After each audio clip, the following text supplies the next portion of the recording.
Nouvelle à présent du deuxième patient français à avoir reçu un cœur artificiel. Non seulement il va bien, mais il a pu rentrer chez lui et il mène aujourd'hui une vie quasiment normale. C'est la bonne nouvelle du jour que nous commente ce matin notre chroniqueur santé Damien Mascret.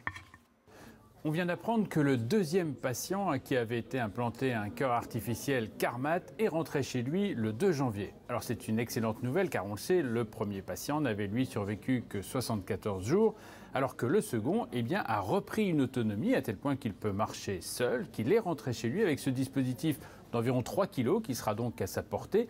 Il a évidemment été formé pour répondre à toutes les alertes, à toutes les alarmes. Et maintenant, il va falloir voir comment il peut regagner encore plus d'autonomie, augmenter encore son périmètre de marche et ses activités. Alors bien sûr, il faudra attendre l'ensemble de l'étude. 4 patients doivent être inclus dans cette étude de faisabilité.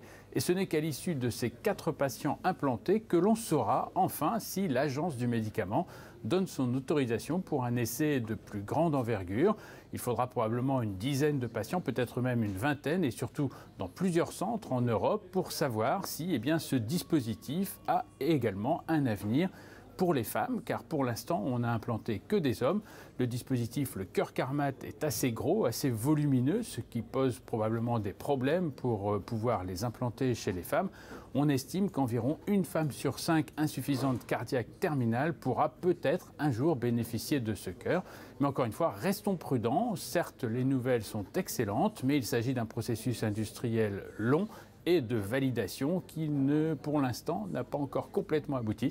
Donc il faut rester prudent, même si aujourd'hui, les nouvelles sont excellentes.